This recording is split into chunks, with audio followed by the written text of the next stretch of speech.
sekolah, mungkin kita pernah diajarin tentang tata surya. Tapi yang nggak pernah diajarin di sekolah adalah seberapa besar sebenarnya alam semesta itu sendiri. Coba lihat bulan, digambarinnya deket, padahal dia tuh aslinya sejauh ini. Jaraknya itu bisa muat kurang lebih sampai 30 bumi kalau dijejer. Dan itu baru bulan. Gimana yang jauh-jauh kayak planet lain atau galaksi lain? Makanya siap-siap, kita bakalan mulai perjalanan mengungkap seberapa besar alam semesta ini.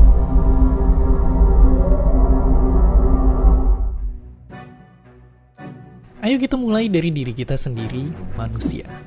Dibandingkan dengan bumi, manusia itu kecil banget. Andaikan manusia itu sekecil semut, bumi itu panjangnya lebih dari 127.000 lapangan sepak bola kalau dijejer. Ya, bumi itu gede banget. Tapi tentunya belum apa-apa jika dibandingkan dengan jarak ke bulan. Kita akan butuh 3,8 juta lapangan sepak bola. Dan kalau kita naik mobil ke sana dengan kecepatan lewat jalan tol, kita baru bakal nyampe hampir setengah tahun kemudian. Lalu bagaimana dengan Mars? Banyak orang-orang hebat dan kaya merencanakan untuk pergi ke sana. Balik lagi, jika kita semut, jarak ke Mars itu akan sepanjang 2,2 miliar lapangan sepak bola. Dan kalau naik mobil bakal butuh 2,5 abad lebih buat sampai ke sana. Atau butuh rata-rata 8 generasi, atau nunggu cicit kalian punya cicit, lalu cicit dari cicit kalian itu punya anak. Barulah anak dari cicit-cicit kalian bisa sampai ke Mars dengan naik mobil. Itu baru Mars. Apa jadinya kalau kita pengen ke ujung tata surya sampai Neptunus? Kalau naik mobil, tebak kita akan butuh waktu berapa? Kita akan butuh waktu 5.000 tahun lebih, atau tak terhitung berapa generasi yang pasti itu kayak kita nyetir dari zaman piramid baru dibikin dan nyampenya baru hari ini. Apakah otak kalian udah pusing? Itu baru tata surya kita. Kencangkan sabuk kalian karena ini baru awalnya saja.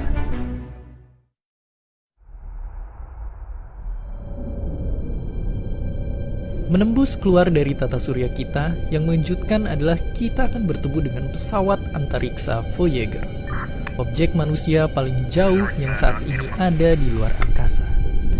Voyager baru bisa dicapai 23.000 tahun dengan mobil, dan Voyager melaju begitu cepat, yaitu 61.500 km per jam, atau kecepatannya Voyager itu 192 kali lebih cepat dari mobil Ferrari. Dari sudut pandang Voyager, matahari udah terlihat cuma kayak setitik bintang di angkasa.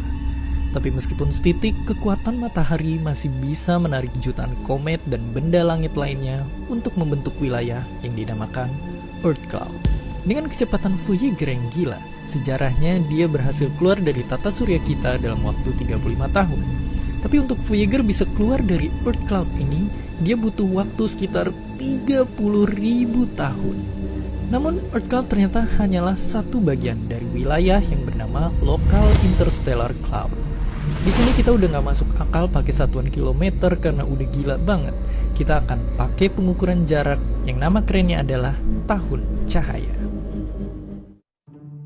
Buat bisa bayangin tahun cahaya itu kayak gimana, sekarang bayangin kayak gini. Kita sering banget banding-bandingin mobil tercepat di dunia. Mungkin nggak ada habisnya. Tapi pernah nggak kalian bayangin apa yang sebenarnya paling cepat di dunia ini? Kalau kalian kenal Albert Einstein, dia yang nemuin bahwa di dunia ini objek yang paling cepat itu sama sekali bukan mobil Ferrari, tapi sesuatu hal yang dekat dengan kita, cahaya. Nggak ada yang lebih cepat lagi dari cahaya. Tapi meskipun dengan kecepatan sekitar 1 miliar kilometer per jam aja, cahaya masih butuh waktu 4 tahun lebih buat nyampe di bintang paling terdekat kita, Alpha Centauri. Dan butuh waktu 30 tahun bagi objek tercepat di alam semesta ini untuk bisa nyampe dari ujung ke ujung. Dan pastinya nggak berhenti di situ. Kalau kita zoom out lagi, kita bisa ngelihat keseluruhan dari galaksi kita berada. Galaksi Bima Sakti atau Milky Way. Kira-kira ada sekitar 100 miliar sampai 400 miliar bintang kayak matahari, dan sekitar 800 miliar sampai 3,2 triliun planet di galaksi kita ini. Yang mengerikan adalah mungkin di sini terlihat penuh dengan bintang. Namun tahukah kalian ada jutaan bahkan mungkin miliaran planet yang hidup di kegelapan. Planet tanpa bintang yang hanya mengambang di luar angkasa. Di dalamnya ada bumi kita, yang diterangi matahari kurang lebih di sebelah sini. Dan kira-kira dari bumi, bintang yang bisa kita lihat pakai mata telanjang itu cuma sebesar ini. Ya, jarak pandang kita cuma sebesar ini. Tapi, ayo menghela nafas, karena ternyata galaksi kita yang super raksasa dengan triliunan planet dan bintang hanyalah satu dari 54 galaksi berbeda yang ada di lokal group. Dan ayo sekali lagi menghela nafas, karena lokal group sendiri hanyalah bagian yang sangat mungil dari Virgo Supercluster. Di sini ada lebih dari 2000 galaksi kayak galaksi kita yang masing-masing ada isi bintang dan planetnya yang udah gak kehitung berapa triliun-triliun, yang pastinya angka nolnya udah ngalahin inflasi rupiah. Tapi selama kalian masih nonton video ini, jangan berhenti menghela nafas, karena Virgo Supercluster sendiri ternyata hanyalah bagian sangat kecil dari Laniakea Supercluster. Pada skala ini, tiap titik kecil yang kita lihat adalah galaksi. Ini adalah wilayah angkasa yang isinya ada lebih dari 100.000 galaksi kayak kita di dalamnya. Lalu apakah kita udah sampai akhir?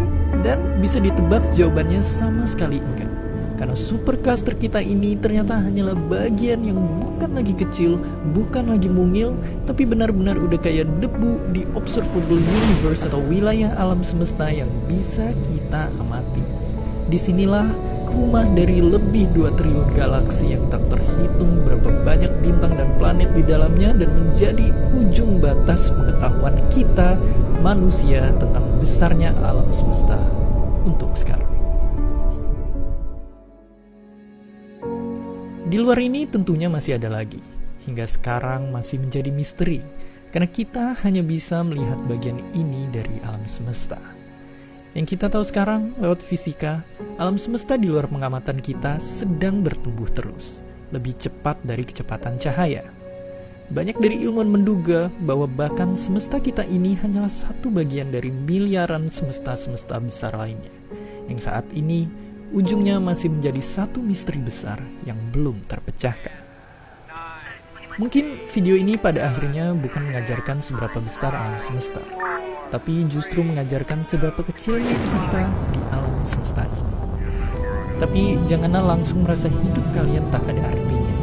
Justru kita, spesies kecil yang hidup di planet biru ini, berani berpikir besar. Sebesar alam semesta menembus batas pengetahuan kita. Pada akhirnya, inilah kita, sebuah titik kecil biru di begitu luasnya alam semesta, seperti yang disampaikan oleh Carl Sagan dengan indahnya.